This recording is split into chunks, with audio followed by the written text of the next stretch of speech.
अपनी हद कभी ना भूलें। ये कहानी तेजस और उसके पड़ोस में रहने वाले निखिल की है, जिसमें से तेजस गरीब था और वो उसके परिवार के साथ रहता था। वहीं दूसरी तरफ निखिल लालची और कंजूस था, जिसकी खुद की किराने की दुकान थी और वो किसी को कोई भी सामान उधार में नहीं देता था, जिस वजह से लोगों को ना चाहते हुए भी निखिल के दुकान से ही घर का किराना लेना पड़ता था, क्योंकि उनके घर के आसपास कोई भी दुकान नहीं थी। जिसके चलते निखिल खुद से बातें करते हुए कहता है, आजकल तो मेरी कमाई बहुत ज्यादा ही बढ़ रही है। लगता है अब पैसों की बारिश होने वाली है, क्योंकि मेरे घर के आसपास के लोग मुझसे किराने का सामान थोक में लेकर जाते हैं, जिस वजह से मैं कुछ ज्यादा ही पैसे कमाने लगा हूँ दुकान का सामान बेचकर। निखिल की बात उसके पड़ोस में रहने वाला अजय सुन लेता है, जिसके चलते वो उससे कहता है, क्या निखिल, उम्र बीती जा रही है फिर भी लालच नहीं गया तुम्हारा? कम से कम हम जैसे गरीब लोगों को तो मत लूटा करो, शर्म करो थोड़ी सी। तुम तो दिन भर किराना दुकान में बैठे रहते हो। हमें देख लो, हमें बाहर जाकर दिन भर काम करना पड़ता है, जिसके चलते हमें कुछ पैसे मिलते हैं, जिससे हम घर का गुजारा करते हैं। थोड़ी सी दया हम पर भी करो। अजय की बात सुनकर निखिल थोड़ा सा घबरा जाता है और उससे कपकपाती आवाज में कहता है, तुम्हें क्या क्या चाहिए? जो भी चाहिए जल्दी से बोलो, मुझे और भी बहुत काम रहते हैं। मैं भी कोई आराम नहीं करता दुकान में बैठकर, मुझे भी दिन में 10 काम करने पड़ते हैं। निखिल की बात सुनकर अजय उससे कहता है, बस करो निखिल, तुम्हारे बारे में तो आसपास का बच्चा बच्चा तक जानता है कि तुम किस तरह के इंसान हो, और कितना झूठ बोलोगे। वो तो हमारी मजबूरी रहती है तुमसे सामान खरीदने की, वरना हम कभी भी तुमसे सामान नहीं खरीदते। हाँ तो ठीक है, मत लिया करो, जाया करो फिर 5 किलोमीटर दूर वाली दुकान में। कौन सा बोलता हूँ कि मेरी दुकान से सामान लिया करो? तुम्हारी माँ ही आती है मेरी दुकान में सबसे ज्यादा सामान लेने। निखिल की बात सुनकर अजय वहाँ से गुस्से में चला जाता है।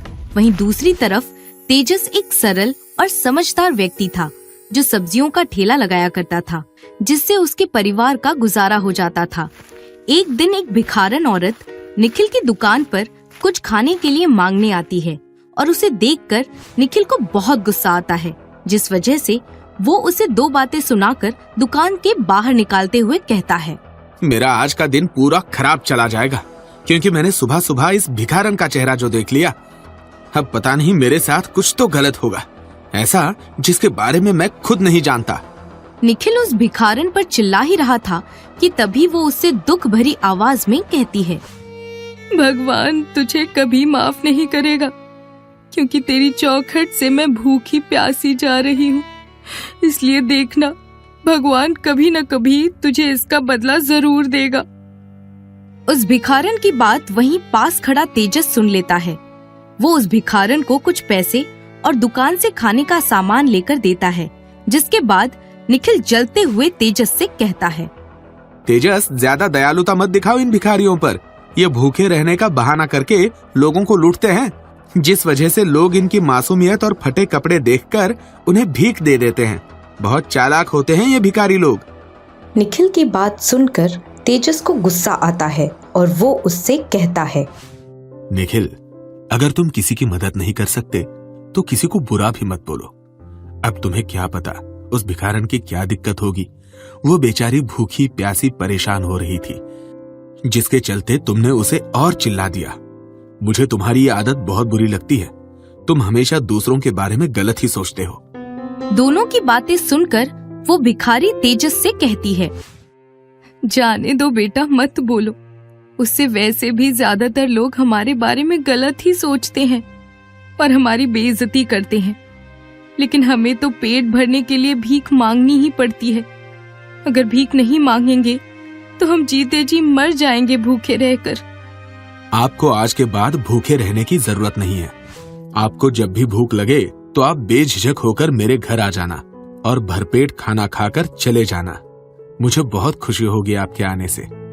तेजस की बात सुनकर वो भिखारन रोने लगती है, क्योंकि उसे जिंदगी में पहली बार किसी ने अपना बोला था, जिसके चलते वो तेजस को आशीर्वाद देकर वहाँ से चली जाती है। उसके जाने के बाद निखिल फिर से तेजस से कहता है, तेजस, मैं फिर से तुम्हें समझा रहा हूँ, वो भिखारियों की ज्यादा सेवा मत करना, वरना वो किसी दिन तुम्हें बर्बाद करके चले जाएंगे। क्योंकि आजकल के भिखारी बहुत होशियार होते हैं, जो धोखाधड़ी करने में बहुत तेज होते हैं। निखिल की बात सुनकर तेजस उससे बिना बोले ही वहाँ से चला जाता है, क्योंकि उसे पता था कि निखिल बेवजह की बातें करता रहेगा। इसी तरह कुछ दिन बीत जाते हैं और एक दिन अचानक से निखिल की बेटी की तबीयत खराब हो जाती है, जिसके चलते उसे अस्पताल ले जाने के लिए कोई भी व्यक्ति गाड़ी नहीं दे रहा था, जिसके चलते निखिल परेशान होकर खुद से कहता है, अब मैं क्या करूं, कहाँ जाऊं? मेरी बेटी की इतनी तबीयत खराब है कि मुझे कुछ समझ ही नहीं आ रहा है। कौन करेगा इस वक्त मेरी मदद? निखिल के कंजूस और लालची व्यवहार के चलते हर कोई उससे नफरत करता था, जिस वजह से उसे हर कोई बहाने बनाकर मना कर रहा था, जिसके चलते वो बहुत ज्यादा परेशान हो जाता है और उदास होकर आखिरी बार तेजस के घर जाता है और उसे सारी बात बता देता है। उसकी बात सुनकर तेजस उससे कहता है, निखिल, तुम बिल्कुल भी फिक्र मत करो, तुम्हारी बेटी को कुछ नहीं होगा। मैं हूं ना तुम्हारे साथ। मैं कोई ना कोई बंदोबस्त करके उसे अस्पताल लेकर जाऊंगा। अभी रात तो बहुत हो रही है और कोई गाड़ी मिलना भी बहुत मुश्किल है। जल्दी से सोचते हैं कुछ ना कुछ। तेजस के बहुत सोचने के बाद वो तुरंत सब्जी का ठेला निकालकर उसकी बेटी को लिटाकर पैदल ही रात के समय अस्पताल लेकर जाता है, जिसके बाद निखिल की बेटी अस्पताल ले जाने के बाद ठीक हो जाती है और तेजस की इतनी मदद करने के बाद भी निखिल नहीं सुधरता है, जिसके चलते दूसरे दिन निखिल का छोटा भाई प्रणव काम से आता है, जो निखिल से भी चालाक होता है और आते ही सोचते हुए खुद से कहता है, अरे वाह, भैया ने इतने सालों से हमें झूठ बोला और इतना बड़ा महल जैसा घर कब बना लिया पता ही नहीं चला, और खुद का बिजनेस भी चालू कर दिया, किराना की दुकान, और हमें सिर्फ गरीब बताते रहे अब तक। मैं भी देखता हूँ भैया कैसे पैसे कमाते हैं। पता नहीं उनकी कंजूसी और लालच अभी तक गई होगी या नहीं गई, पता चल ही जाएगा। प्रणव खुद से बात कर ही रहा था कि तभी निखिल उससे गांव के घर के बारे में पूछते हुए कहता है, कैसे आना हुआ प्रणव अचानक से? मतलब कि एकदम से आ गए ना तुम? बताया भी नहीं। पहले बता दिया होता तो तुम्हें लेने आ जाते। और पिताजी और माँ ने कुछ भेजा कि नहीं भेजा मेरे लिए? बाकी सब घर में ठीक है ना? हाँ, वैसे भेजा तो बहुत कुछ है पिताजी ने आपके लिए।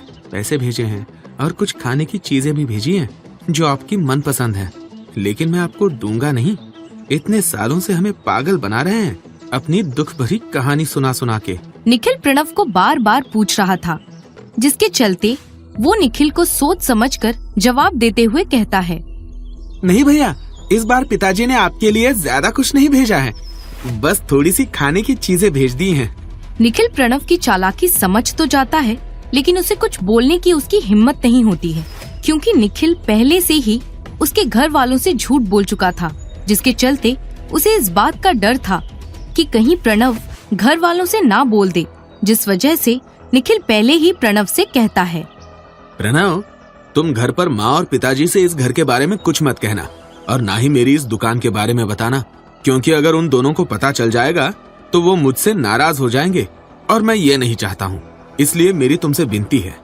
निखिल की बात सुनकर प्रणव हाँ तो बोल देता है, लेकिन वो उस पर पैसों का दबाव डालने लगता है, जिस वजह से निखिल को उसे पैसे देने ही पड़ते हैं।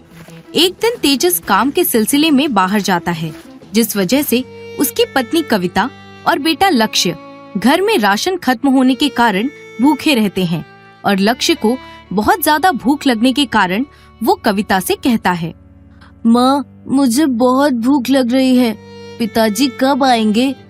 और अपने घर में कुछ नहीं है खाने के लिए जिसे मैं खा सकूं। सिर्फ कच्ची सब्जियां हैं, लेकिन उसे बनाने के लिए भी सामान नहीं है। लक्ष्य की बात सुनकर कविता उससे प्रेम से समझाते हुए कहती है, बेटा लक्ष्य, थोड़ी देर और इंतजार कर लो, शायद तुम्हारे पिताजी आते ही होंगे। अगर वो नहीं आए तो हम किसी से कुछ सामान की मदद लेकर घर में खाना बना लेंगे। अभी तुम बस थोड़ा सा सब्र करो बेटा। कविता की बात सुनकर लक्ष्य सब्र तो कर लेता है, लेकिन बहुत वक्त बीत जाने के बाद कविता निखिल की दुकान पर दाल चावल और खाने का तेल उधारी में मांगने जाती है, जिसके चलते निखिल उससे कहता है, थोड़ी सी मदद क्या कर दी तुम्हारे पति ने मेरी, तो तुम्हें क्या लगा कि मैं उधारी में सामान देना चालू कर दूंगा? अरे मत भूलो, कि मैं उधारे में किसी को सामान नहीं देता, और तुम हो कि बेशर्म की तरह आ गई सामान उधारी में मांगने। तुम्हारा पति तुम्हें इतने भी पैसे नहीं देकर जाता है क्या कि तुम घर का जरूरत का सामान बाहर से खरीद सको? निखिल की बात सुनकर लक्ष्य को बहुत गुस्सा आता है, जिसके चलते वो गुस्से में आकर दुकान पर मौजूद ग्राहकों के सामने उससे कहता है, चाचा जी, आप अपनी हद कभी मत भूलना। आपको तो पता ही होगा, आपके आसपास के लोगों ने आपकी बेटी को अस्पताल ले जाने में साफ इनकार कर दिया था। आपके इसी व्यवहार के चलते उन्होंने आपको मना किया था, लेकिन मेरे पिता ने रात के समय बिना सोचे समझे आपकी बेटी को अस्पताल लेकर गए थे। शायद आप भूल गए हो, लेकिन हम नहीं भूले। लक्ष्य की बात सुनकर निखिल को पसीना छूटने लगता है, जिसके चलते वो घबराते हुए कविता से कहता है, बड़ा बदतमीज लड़का है ये। आपने यही संस्कार दिए हैं क्या अपने लड़के को कि जाकर हर किसी की बेइज्जती करे? जाओ यहाँ से, नहीं दे रहा मैं कोई उधार में सामान। और हाँ, दोबारा मेरी दुकान पर मत आना, कहीं और से ले लेना सामान। निखिल उधारी में सामान देने के लिए साफ इनकार करता है। उसकी बात सुनकर कविता उससे कहती है, बिल्कुल सही किया आपने निखिल भैया। काश आपकी तरह हमारा भी दिल ऐसा ही होता, क्योंकि आप अपनी हद कभी नहीं भूले हो।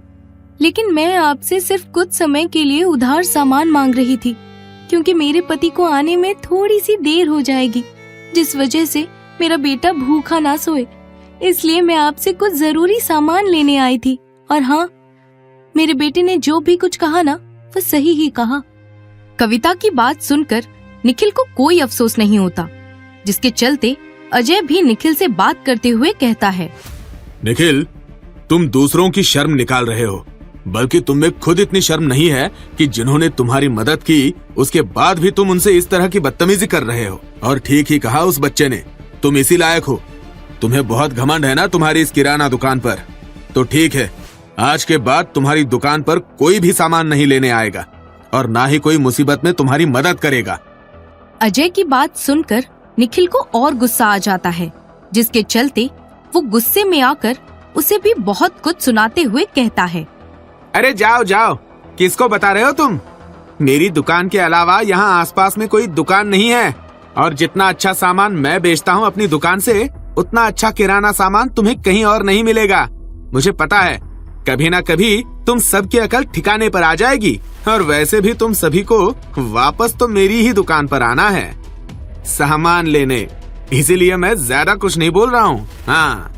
निखिल की बात सुनकर वहाँ से सब लोग गुस्सा होकर चले जाते हैं, जिसके चलते निखिल की दुकान पर आसपास का कोई भी ग्राहक सामान लेने नहीं आता है, और ना ही उससे कोई बात करता है। इसी तरह कुछ दिन बीत जाते हैं, जिसके चलते धीरे धीरे करके निखिल की दुकान में कुछ चूहे दुकान का सामान पूरा बर्बाद कर देते हैं, और कुछ सामान ऐसे ही रखे रखे खराब हो जाता है। निखिल की ऐसी बुरी हालत देखकर प्रणव भी उसे अकेला छोड़कर गांव चला जाता है, और वहीं दूसरी तरफ निखिल को परेशान देखकर तेजस उससे कहता है, निखिल, आज जो भी तुम्हारे साथ हो रहा है उसके जिम्मेदार तुम खुद हो, क्योंकि तुम्हें अच्छे से पता था तुम्हारे घर के आसपास कोई भी किराना दुकान नहीं है, जिसके चलते तुम्हारी दुकान बहुत अच्छे से चल रही थी। लेकिन काम अच्छा चलने से तुम में लालच और कंजूसी आ गई, जिसके चलते तुम अपनी हद भूल गए और लोगों पर गुस्सा करने लगे, जिससे तुम्हारा ये हाल हुआ। और मैं तुम्हें एक अच्छे दोस्त की तरह समझा रहा हूँ, बुरा मत मानना मेरी बातों का। तेजस की बात सुनकर निखिल को उसकी गलती का एहसास होता है, और आसपास के लोगों से और कविता से माफी मांगता है, और उसी दिन से सभी की मदद करना शुरू कर देता है, जिसके चलते वो जरूरतमंद लोगों को उधार सामान भी दे दिया करता था। उसका ऐसा व्यवहार देखकर आस पड़ोस के लोग भी उससे खुश थे, और वक्त के चलते उसे और भी इज्जत मिलना शुरू हो गई थी, जिससे कि वो समझ गया था कि उसे अपनी हद कभी नहीं भूलनी चाहिए। कहानी से सीख। हमें इस कहानी से ये सीख मिलती है कि हमें कभी भी जीवन में अपनी हद नहीं भूलनी चाहिए, क्योंकि अच्छा वक्त बदलते कभी देर नहीं लगती है, जिसके चलते हमें हमारी हर मुश्किल और बुरा वक्त हमें बता ही देता है कि हमें कभी भी अपनी हद नहीं भूलनी चाहिए। धन्यवाद।